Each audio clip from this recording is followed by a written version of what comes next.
নমস্কাৰ বন্ধুসকল, স্বাগতম জনাইছোঁ মোৰ অন্যটি ভিডিঅ'লৈ। আপোনালোকে চাবলৈ আৰম্ভ কৰিছে পদ্মগুৰি ব্লগ। আজি আপোনালোকক ড্ৰাম ছেটৰ সহায়ত কেনেধৰণে ধান সিঁচি খেতি কৰি স্বাৱলম্বী হ'ব পাৰে তাকে আজি এই ভিডিঅ'টোৰ জৰিয়তে দেখুৱাম। আৰু ড্ৰাম ছেটে কেনেধৰণে ধানখিনি সিঁচা হয় আৰু ড্ৰাম ছেটে সিঁচিলে কেনেধৰণে কি কৰিব লাগে সম্পূৰ্ণখিনি আপোনালোকক দেখুৱাবলৈ চেষ্টা কৰিছোঁ। আপোনালোকে ভিডিঅ'টো শেষলৈকে চাই যাব, নহ'লে বুজি নাপাব। আৰু বহুতে মোক মাতি আছে ড্ৰাম ছেটে কেনেধৰণে ধান সিঁচে মোক সিঁচি দিবলৈ কৈছে, আৰু নকচাইলেও মোক মাতি আছে। কিন্তু আপোনালোকে যদি এই ভিডিঅ'টো চাই লয় তেতিয়া কেনেধৰণে মানে সিঁচা হয় সকলোখিনি জানি ল'ব। আৰু মই গৈ পিনে তাত এই সিঁচি নিদিলেও হ'ব। আৰু এতিয়া মই কেনেধৰণে কৰা হয় আজি মানিক কাই মানে সিঁচিব লৈছে, মোৰ নিজৰ সিঁচিবলৈ হোৱা নাই।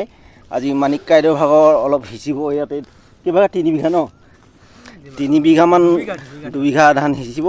আৰু সেই ধানখিনিতে কেনেধৰণে সিঁচা হয় মই আজি আপোনালোকক দেখুৱাই আছোঁ। আপোনালোকক ড্ৰাম ছেটৰ বিষয়ে অলপ কৈ লৈছোঁ। ইয়াত ড্ৰাম ছেট হ'ল দুফালে 2টা চকা আছে আৰু মাজত আছে 4টা ইয়াত টেমা। এই টেমাটোত আপোনালোকে ধানটো যদি গজায় তেতিয়া গজালিটো এইটো অলপ বেছি হ'ল, ইয়াতে অলপ কমকৈ গজাব। যিটো অকণমান বগা বগা যিটো হৈ আছে সেই বগা বগা হোৱাটোলৈকে আপোনালোকে গজাব, এৰাতি থ'লেও হ'ব।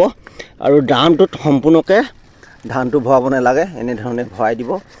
যিডাল মাজৰ এইডাল হেৰি আছে এই মাজৰ ইমান হেৰি পোৱালৈকে আপোনালোকে ইয়াৰ আধাটো বাক্সাটোৰ আধাটো আপোনালোকে ধানটো ভৰাব।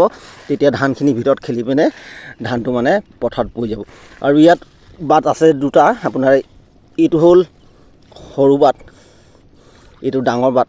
এনেধৰণে আপোনালোকে খুলি পিনে যদি বেছিকৈ ধান দিব মন যায় তেতিয়া আপোনালোকে ডাঙৰটো খুলি পিনে সৰুটোত আপোনালোকে ভৰাই ল'ব পাৰিব। আৰু কেনেধৰণে আপোনালোকে দিব লাগে সেয়া আপোনালোকক এতিয়া দেখুৱাই আছোঁ। আৰু মুখনিখন ভাল ধৰণে মাৰি ল'ব। ইয়াত মুখনি আছে। আৰু বিঘাত আপোনালোকৰ 3 কেজি 4 কেজি ইমানটো লাগিব। আৰু কমকৈ যদি আপোনালোকে 1.5টো গুজায় তেতিয়া আপোনালোকৰ 4 কেজি লাগিব। আৰু সৰহকৈ যদি 1.5টো গুজায় তেতিয়া আপোনালোকৰ 3 কেজিতে উঠি হৈ যাব। ভালকৈ মাৰক, নহ'লে আকৌ ওলাই পৰিব খালকৈ। এই মুখনিখন ভালকৈ মাৰি ল'ব। আৰু হালটো আপোনালোকে আগদিনাই বাব। যদি আগদিনা নেবায় তেতিয়া লগে লগে ধানটো সিঁচিলে মানে আপোনাৰ কি হয়, লুলীয়া হৈ থাকে মাটিটো, ধানটো সোমাই যোৱাত মানে বেছি সম্ভাৱনা থাকে। সেইকাৰণে আপোনালোকে হালটো পাৰিলে মানে আগদিনাই বাই ল'ব। আৰু এই যিহেতু ইয়াত মৈ মাৰিব লাগে, মৈ মৰা এইটো মাটিটো যদি সমান কৰি ল'ব পাৰে তেতিয়া আৰু ভাল, পানীটো ওলাই যায়। এতিয়া আমাৰ মানিক কাইয়া টানিব লৈছে। মোৰ পৰা টানিব লাগিছিলে, আপোনাৰ ভুল হৈ গ'ল। ভালমান থাকিব নহয়। আপোনালোকে লাইনৰ এই আলিটো কিনাৰ পৰা ল'ব। আলিটো কিনাৰৰ পৰা লৈ পিনে এনেকৈ পৰি যাব আপোনালোকে। এনেকৈ 2-3টা এনেকৈ ধান পৰি যায়। এইটো হেৰি বেকাৰ নকৰিব, চিধা লৈ যাওক একদম। নহয় আলিটো কিনাৰ নাই, চিধা লৈ যাব লাগে।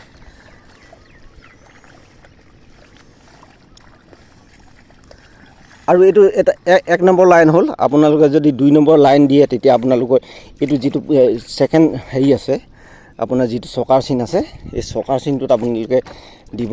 সেইফালৰ পৰা দিয়া, সেইফালৰ পৰা দিয়ক। এই ছেকেণ্ডটোত দিয়ক, এই ছেকেণ্ডটোত দিয়ক। এইটো ছেকেণ্ড, এই 2nd নম্বৰ যিটো আপোনাৰ চকাৰ চিন আছে, চকাৰ চিনটোত 2 নম্বৰ লাইনটো টানোতে আপোনালোকে দিব পাৰিব। তেতিয়া সমান দূৰত্বটো আপোনালোকৰ হৈ যাব ধানখিনি। মাটিডৰা তেৰা বাকাকৈ থাকিলেও আপোনালোকে মানে পোনকৈ নিব। তেতিয়া আকৌ যিডোখৰত মানে আপোনাৰ হেৰি হয় থাকি যায় তাত আপোনালোকে হাতেও ছিটিয়াই দিব পাৰিব।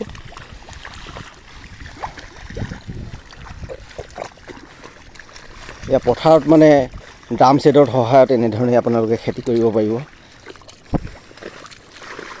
এনেকৈ কিনালে। আৰু এই ধান নাই পৰা বুলি ভাবিব মোক কিছুলোকে, আপোনালোকক পুনৰ দেখুৱাই দিছোঁ। এই ধান 3টা 4টা এনেধৰণে পৰিছে, 4টা ধান পৰিছে ন।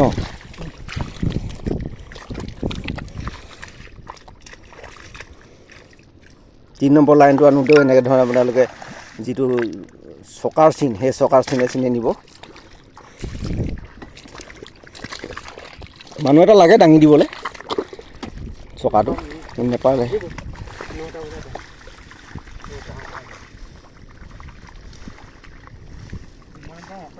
আৰু আশা কৰিছোঁ আপোনালোকেও এনেধৰণে ড্ৰাম ছেটৰ সহায়ত একদম কম খৰচতে আপোনাৰ কিয়নো ড্ৰাম ছেটৰ সহায়ত যদি আপোনালোকে ধান খেতি কৰে তেতিয়া ৰোৱাৰ খৰচটো কমি যাব, আপোনাৰ জেউৰাৰ দিয়া খৰচটো কমি যাব, তোলা খৰচটো কমি যাব। এনেধৰণে বহুতখিনি পিছৰ পৰা মানে খৰচটো কমি যায়। সেইকাৰণে একদম আপোনাৰ এতিয়া একেজন মানুহে আপুনি যদি দিনটো সিঁচে তেতিয়া এপোৰা মাটি সিঁচি আদায় কৰি দিব, তেতিয়া আমাৰতো 300-400 টকাতে আমাৰ হৈ যাব। আৰু যদি এপোৰা ধান ৰুবলৈ গ'লেও এজনী 200-250 টকাকৈ হ'লেও হিচাপ কৰিও ভালমানকৈ টকা হয়, সিমানখিনি টকা খৰচ হৈ কমি যায়। সেইকাৰণে আপোনালোককো আশা কৰিছোঁ আপোনালোকেও এনেধৰণে ড্ৰাম ছেটৰ সহায়ত খেতি কৰি স্বাৱলম্বী হ'ব।